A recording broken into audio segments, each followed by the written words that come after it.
This is an interesting piece. So I fastened myself. I got some great friends who are historians like Jelani Cobb.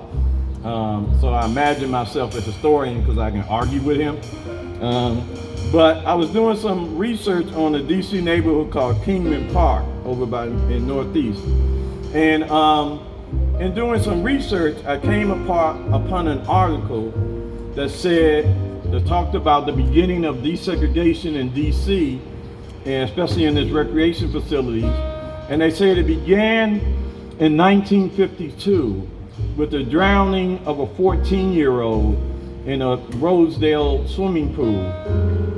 And as I'm reading the piece, I realized that 14-year-old who drowned was my uncle. His name, Kenneth Carroll. And it had never been brought up. I'm 62, like I'm literally 62 today, my birthday. Yeah. But dig it, I'm 62, and that had never been shared with me. The person who I got my name from and who I named my son after, we never knew that story. But his death in 52 led to the full desegregation of DC recreation facilities at that point. So this is a piece to honor him, and it's called The Jim Crow Drowning of Kenneth Carroll for Uncle Kenny. Pressed up, you country boy, Croom, Maryland, farmhand, sharecropper's grandson.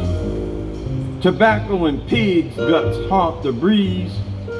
Grandpa digs, former slave, but drive you like same, all for the white man who spends his days at the racetrack, the privilege of slavery's residue.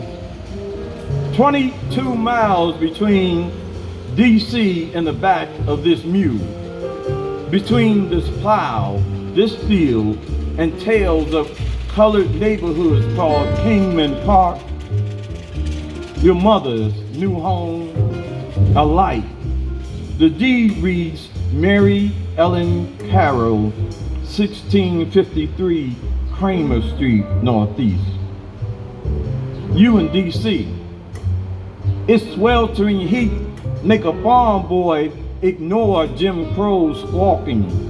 The audacity of segregation, a gleaming new playground built in a colored neighborhood for whites only. No signs needed, just tradition, a watchman instead of a lifeguard. Your face above grandma's mantle, smiling, cherubic, Sam Cookish, suit and tie, 14 and cocky as Emmett Till in Money, Mississippi in 1955.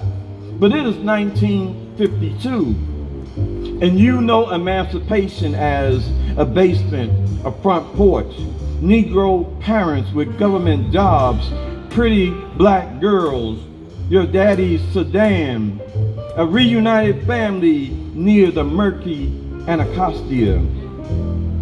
You say, ain't no white folks about to keep me out that pool. You laugh.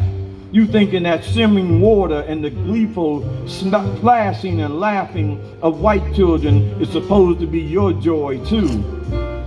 How is you, born black and beautiful, supposed to accept this outrage, this obscenity, asserting inferiority? So you plotted your home a stone's throw from the swimming pool, trunks under your jeans. Mama thinks you're in the basement. Hurry now, my namesake. You climb 2 fences, tall as segregation's lie. You faster than your friend Clarence. The surface like diamonds, like the city. In the dark, reflected streetlights remind you of waves. You rise up at pool's edge, hurl yourself in the air, anticipate the cool suspended merriment. The splash can be heard in the tobacco farms of Croon, Maryland. My daddy, your brother, begged the watchman to save you. Your body an anchor in 7 feet of water. Save him yourself, called the crow. The obsidian waters would not release you. Its embrace became a tomb, lungs chlorinated and full. The watchman knew you must be made to pay for this affront, for this bold assertion of equality. 7 years later, I am Christian with your name. Your smile adorns grandma's mantle, an altar shared with Jesus, soon to be joined by martyrs John and Martin and Robert. I stare into your face, and no one will explain how your name closes mouths and lowers eyes. Your absence is described as an accident, a tenebrous trauma as enigmatic as God's will. But I have come 7 years after Jim Crow held you under that water, punishment for escaping the plow and the burdens of your granddaddy's enslaver. I have come to resurrect your name.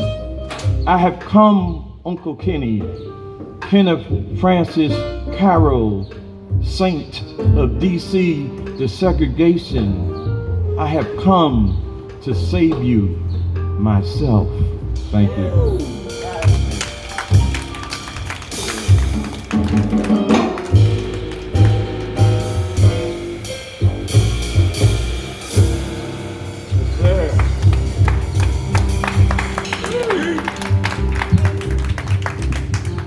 I don't even want to follow up after that one. That was so